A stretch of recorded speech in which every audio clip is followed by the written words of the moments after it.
बिस्मिल्लाहिर्रहमानिर्रहीम। अस्सलाम वालेकुम नाज़रीन, आप देख रहे हैं सरेआम न्यूज़। खबर शामिल करेंगे यूनान से। इटली के बाद यूनान में होने वाली बीच रेसलिंग वर्ल्ड सीरीज में पाकिस्तानी रेसलर मोहम्मद इनाम भट्ट ने सोने का तगमा और जमान अनवर भट्ट ने कांसी का तगमा जीत लिया। यूनान से सरेआम न्यूज़ के नुमाइंदे खालिद मुगल बताते हैं कि इटली के बाद यूनान में भी 10 और 11 सितंबर को होने वाली आलमी बीच रेसलिंग के मुकाबलों में पाकिस्तानी रेसलर मोहम्मद इनाम भट्ट और जमान अनवर भट्ट ने रेसलिंग के मैदान में पाकिस्तान की फतह के झंडे गाड़ दिए। 90 किलोग्राम कैटेगरी के मुकाबलों में पाकिस्तान के मोहम्मद इनाम भट्ट ने प्री क्वार्टर फाइनल में जॉर्जिया के ओलंपिक्स ब्रॉन्ज मेडलिस्ट को 1 पॉइंट, क्वार्टर फाइनल में रोमानिया के रीव को 3-0, सेमीफाइनल में यूक्रेन के रीव को 3-1 और फाइनल मुकाबले में अजरबैजान के रेसलर को 2-1 मुकाबले से शिकस्त देकर दंगल जीत लिया और सोने का तगमा अपने नाम कर लिया।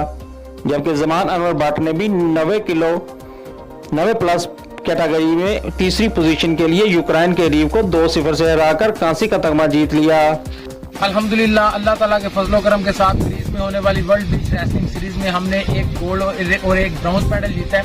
मैं समझता हूँ कि स्पोर्ट्स के जितने अदारे हमें सपोर्ट कर रहे हैं, ये इनकी कोशिशों के बगैर नामुमकिन था। मैं बहुत शुक्रिया अदा करना चाहता हूँ Pakistan wrestling federation, Pakistan sports board, Pakistan वापडा, Punjab sports board, Pakistan Olympic association और इसके साथ साथ मिनिस्ट्री ऑफ आईपीसी और फॉरेन अफेयर ने बहुत ज्यादा हमारे साथ ताउन किया और जिसकी वजह से हम यहाँ पर आए और पाकिस्तान के लिए खेला और पाकिस्तान के लिए मेडल जीते।